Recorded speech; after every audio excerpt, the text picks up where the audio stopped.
Namaskar. I am Professor Nandini Sahu. I am a professor of English, Indira Gandhi National Open University, New Delhi.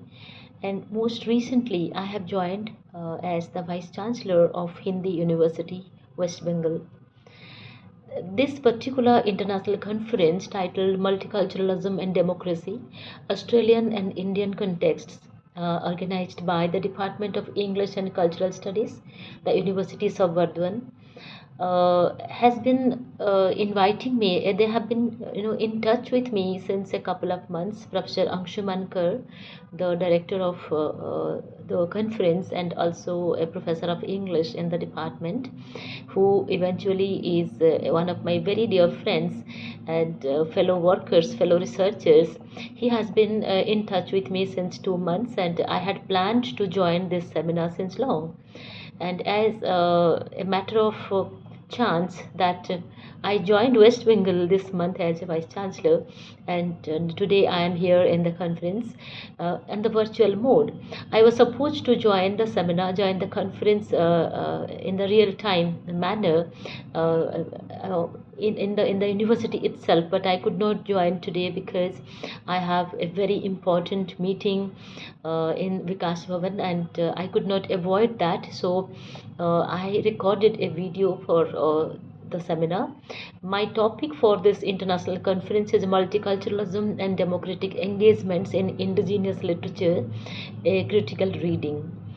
Before I talk about the subject, let me give a little bit of introduction about my work, my critical engagements with indigenous literatures. I joined Indira Gandhi National Open University, the world's largest university in terms of students intake, in the year 2006 as a teacher, and then in due course of time I designed MA programs in folklore and culture studies, and also PG diploma programs in folklore and culture studies. And that is how I have deep engagement with not just English studies and linguistics, but also with cultural studies and folk literature. In today's conference, when Professor Anshuman got in touch with me and he requested me to talk something about Australian literature, I thought that what better topic can I take to have an engagement in this conference rather than having doing a research on folk literature, on the indigenous literatures of both Australia and India, with special reference to poetry, folk poetry from Australian studies and from Indian literatures. Indian writing in English, or Indian Bhasha literatures in translation, and literatures that deal with the oral studies as well as folk and tribal studies. I have discussed in detail about both the indigenous studies, both the folk literatures in my paper, in my discussion. And for that matter, I have taken multiple critical research points, like one is comparative framework.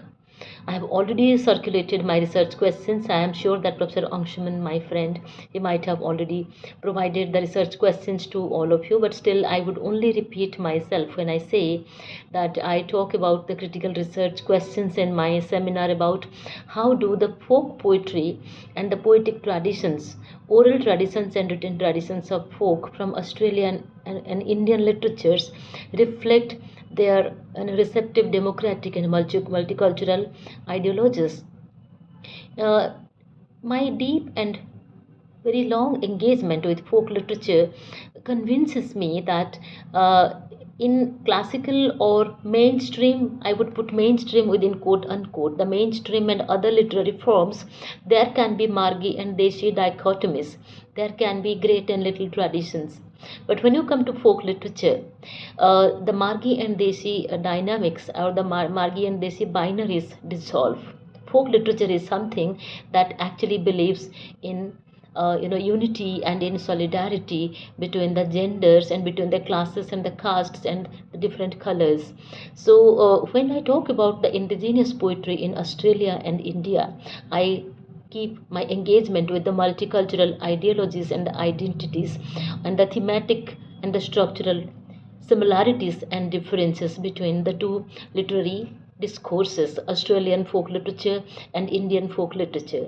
My other question is, how do both the traditions navigate the tension between preserving traditional identities and embracing modern multicultural frameworks, which is again a very important characteristic feature of democracy.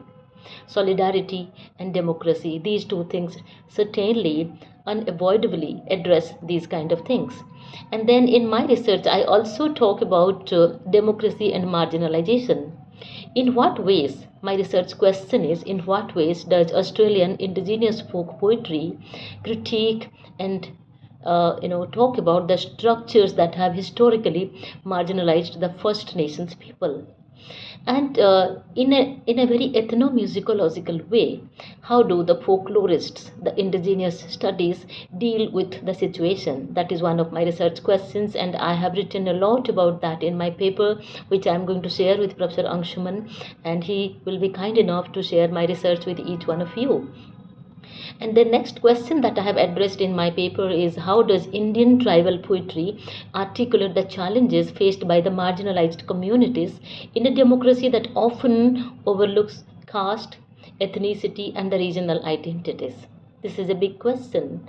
When I started working on folk literature some 2 decades ago, or maybe a little less than that, in the year 2008, when no one was talking about Indian knowledge systems and indigenous knowledge systems, I had the courage and conviction, let me put it as audacity, of introducing the first ever PG diploma program in folk literature, which eventually got converted to an MA in folklore and culture studies, in which more than 14,000 students have taken admission, and the programs are doing absolutely wonderful, and almost 20,000 pages of open access material is there in our website, which anyone can just download and read, where we have also talked about indigenous literatures from Australia. So this is how I have been constantly working on the indigenous poetry, on Australian literature, on Indian literature, and the different folk engagements thereof. And my final question is, can folk poetry in both the nations serve as a tool to reimagine more inclusive and equitable democratic practices? Why this kind of a seminar? I would definitely congratulate this university and the Vice Chancellor of the university for having given an opportunity to the Department of English and Cultural Studies to hold this seminar, for facilitating them to hold this very important seminar and to talk about democracy in a literature department in a multidisciplinary and interdisciplinary manner. There is a time when we were only talking about intradisciplinary studies, but with the intervention of culture studies and cultural studies in the English departments, we have become very, very interdisciplinary and multidisciplinary. And what better example can there be rather than this kind of a seminar in a department of English and cultural studies than to conduct something on democracy?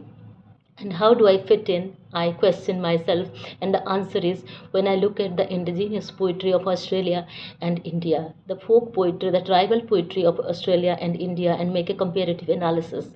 In the Hindi University, when I took over as the Vice Chancellor just 10 days ago or 15 days ago, on 20th I took over, 20th of December I took over, my first step was I had a meeting with my faculty members and I requested them to introduce a lecture series, Comparative World Literatures. And we are holding the first lecture of the series coming week, where we are talking about comparative world literatures, and we are inviting very eminent scholars from across the disciplines all over the country. I would request that the teachers from this department would also like to collaborate with us and to carry this mission forward, where we talk about comparative world literatures, we talk about the multicultural ways and the engagements of literature. And I need your cooperation, your support in Hindi University. We are a university catering to the needs of the languages, the multiple languages of a country like India. Of course, Hindi, giving emphasis on Hindi, definitely Hindi and Bangla, and we are talking about international and the foreign languages as well. We are trying to create a database, a platform where the international languages, the world languages and Indian languages can have some kind of collaboration. And this is where I need your support and help. I'm looking forward to having a deep engagement with the wonderful state West Bengal, where I did my PhD decades, 2 decades ago, I did my PhD. So I have also some exposure to West Bengal. I know a lot of scholars from this state. So I'm looking forward to collaborating with each one of you, and I need the help and support from each one of you. Once again, I congratulate the University of Burdwan for holding this very important seminar, and I am glad that you invited me. Of course, through this video lecture, I am sending my message. I would have preferred to meet all of you in person, but I have a very important meeting. During the seminar, I have a very important meeting in Vikas Bhavan, for which I have to send you this video lecture, but I assure that in very near future I'll be there with you in person. I would like to know each one of you, and thank you, Professor Anshumankar, once again for inviting me. Namaskar.